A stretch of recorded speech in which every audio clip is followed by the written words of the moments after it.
জামাত ইসলাম, হেফাজতে ইসলাম, ইসলামী আন্দোলন, পীরের মুরিদ, তাবলিগ, খেলাফত মজলিস সবাই একসাথে হন। এই ঐক্যতে আপনার দরবার নষ্ট হবে, আপনার দল নষ্ট হবে, আপনার আকীদা নষ্ট হবে না।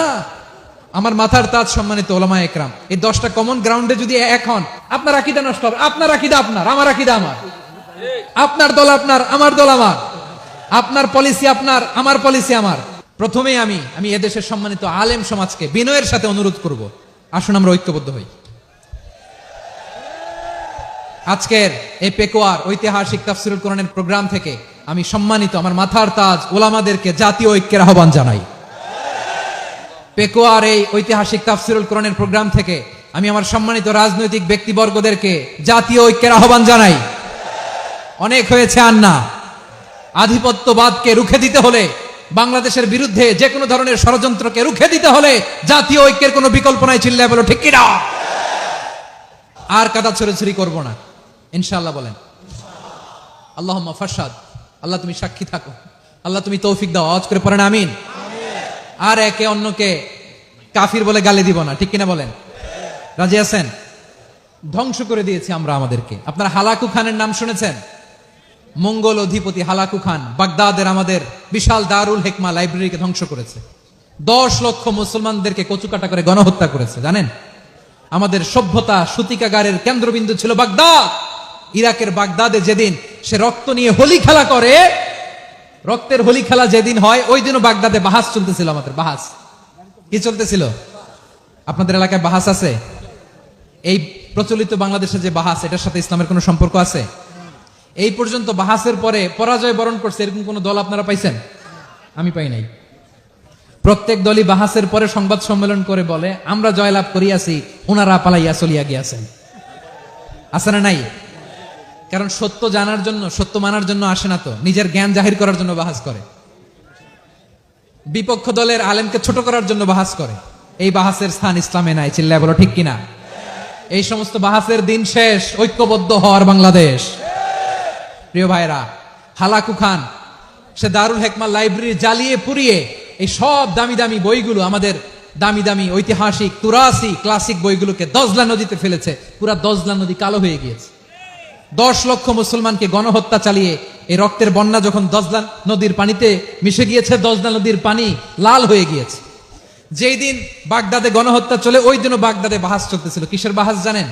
মেসওয়াক, ডান মারি থেকে করা সুন্নাহ, এটা আমরা জানি। এখন কি উপরের মারি না নিচের মারি? বাহাসের বিষয়। এই বাহাস করবেন আপনারা? বিশ্ব যখন এগিয়ে চলেছে, আমরা তখন বসে বিবি তালাকের ফতুয়া খুঁজেছি কোরআন হাদিস চষে। তালাক ইসলামের অনেক গুরুত্বপূর্ণ অনুষঙ্গ। তালাক কোরআনের একটা সূরা।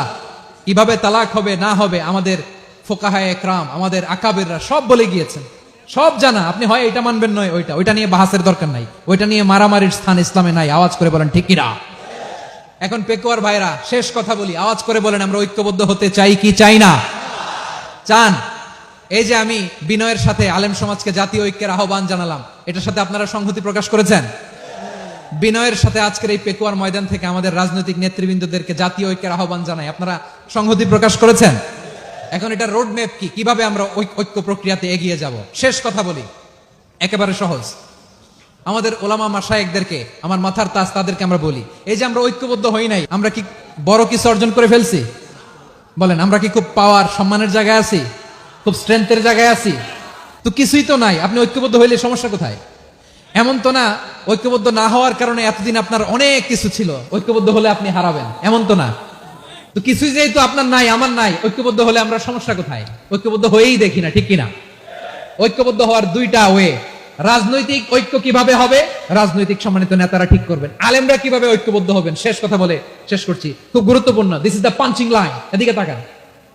ঐক্য হবে দুইটা পদ্ধতিতে। একটা হচ্ছে কমন গ্রাউন্ড নিয়ে, বেসড অন কমন গ্রাউন্ড।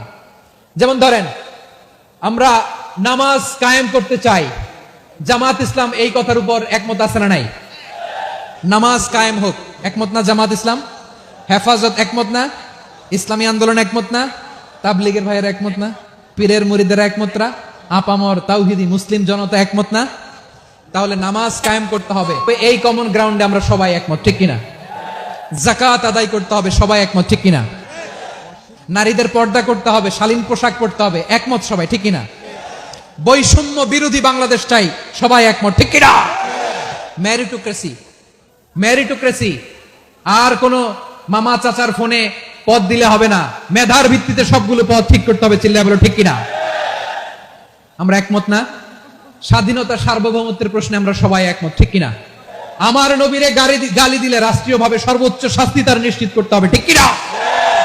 এরকম 10টা কমন গ্রাউন্ড আমাদেরকে, 1 2 3 4 5 10, এই 10টা কমন গ্রাউন্ডে আমরা সবাই এক। এই 10টা কমন গ্রাউন্ডকে সামনে রেখে বিশাল জনসমাবেশ করেন সোহরাওয়ার্দীর ময়দানে, সবাই আসেন। জামাত ইসলাম, হেফাজতে ইসলাম, ইসলামী আন্দোলন, পীরের মুরিদ, তাবলিগ, খেলাফত মজলিস, সবাই একসাথে হন, তাহলে সবাই জানবে যে এই 10টা বিষয়ে আমরা একমত। বলেন, এই ঐক্যতে আপনার দরবার যাবে? দরবার নষ্ট হবে? আপনার দল নষ্ট হবে? আপনার আকীদা নষ্ট হবে না? আমার মাথার তাজ সম্মানিত ওলামায়ে একরাম, এই 10টা কমন গ্রাউন্ডে যদি এক হন, আপনার আকীদা নষ্ট হবে? আপনার আকীদা আপনার, আমার আকীদা আমার, আপনার দল আপনার, আমার দল আমার, আপনার পলিসি আপনার, আমার পলিসি আমার, কারো কিছু নষ্ট হবে না। কিন্তু যে বিষয়ে আমরা সবাই একমত, এরকম 10টা মৌলিক পয়েন্টে আমরা একমত হতে চাই কি চাই না? আমার পেকোয়ার ভাইয়েরা, তাহলে ঐক্যবদ্ধ হওয়ার 1 নম্বর পদ্ধতি based on common ground. Common ground, এতে কারো কোনো লস নাই, কারো কোনো ছাড়ও দেয়া লাগবে না, কারো দরবারও যাবে না, কারো দলও নষ্ট হবে না, কারো আকীদাও নষ্ট হবে না। আমার আকীদা আমার, আমার দল আমার, আমার সব ঠিক আছে। শুধু এই বিষয়ে আমি একমত, তুমি একমত, তুমি একমত, তো আমরা সবাই একসাথে বসে জানান দেই যেগুলোতে আমরা একমত, শোডাউন করি। বাংলাদেশের যে কোনো মহাসমাবেশকে সেই দিনের মহাসমাবেশ ছাড়িয়ে যাবে, চিল্লায় বলো ঠিক কিনা? এরপর জেলায় জেলায় বিভাগীয় আপনারা ওয়ার্কশপ করেন, সেমিনার করেন, আইস ব্রেকিং প্রোগ্রাম করেন, এইভাবে আমাদেরকে আগাতে হবে। তাহলে number 1 common ground based, number 2 issue based, issue ভিত্তিক ঐক্য। যখনই জরুরি কোনো ইস্যু আসবে আমরা ঐক্যবদ্ধ হব। রাজি আছেন সবাই? সবাই রাজি আছেন? আল্লাহ তাআলা আমাদের সবাইকে ঐক্যবদ্ধ জীবন ধারণের তৌফিক দান করুক, আমরা পড়ি আমিন। আজকের এই তাফসীর প্রোগ্রামকে আল্লাহ কবুল করুক, আমরা পড়ি আমিন। এই যে আমাদের যে ভাইরা এই 24-এর ছাত্র নাগরিক অভ্যুত্থানে শহীদ হলো, আল্লাহ তাদের শাহাদাতকে কবুল করুক, আমরা পড়ি আমিন। এই আপনাদের ঐক্যবদ্ধ হওয়ার নমুনা। বসেন, এটা কি আদব হয়েছে? আদব আমি উঠছি, আমি না উঠলে আপনারা উঠতে পারবেন? তো এই লিপ সার্ভিসের তো কোনো দরকার নাই। বসেন বসেন। ওয়াসিম পেকুয়া, আহসান হাবিব চকরিয়া, তারা এই 24-এর ছাত্র নাগরিক অভ্যুত্থানে শহীদ হয়েছে। আমরা তাদের শাহাদাতের সর্বোচ্চ মাকাম আল্লাহর কাছে কামনা করি, আওয়াজ করে বলেন আমিন। প্রিয় ভাইরা, আমরা 52-র ভাষা আন্দোলনে ঐক্যবদ্ধ হয়েছিলাম, 71-এর স্বাধীনতা সংগ্রামে ঐক্যবদ্ধ হয়েছি, 24-এর ছাত্র নাগরিক অভ্যুত্থানে ঐক্যবদ্ধ হয়েছি। জাতীয় ঐক্যের এই 3 শক্তিশালী উদাহরণ আমাদের সামনে আছে। আমরা আগামীর বাংলাদেশ বিনির্মাণেও এভাবে জাতীয় ঐক্য গড়তে চাই, চিল্লায় বলেন ঠিক কিনা? পুরা দেশবাসীর কাছে আমি জাতীয় ঐক্যের আহ্বান জানিয়ে পেকুয়ার এই প্রোগ্রাম থেকে আমি বিদায় নিচ্ছি। হাদা মা ইনদি ওয়াল ইলমু ইনদাল্লাহ, আলাইহি তাওয়াক্কালতু ওয়া ইলাইহি উনীব।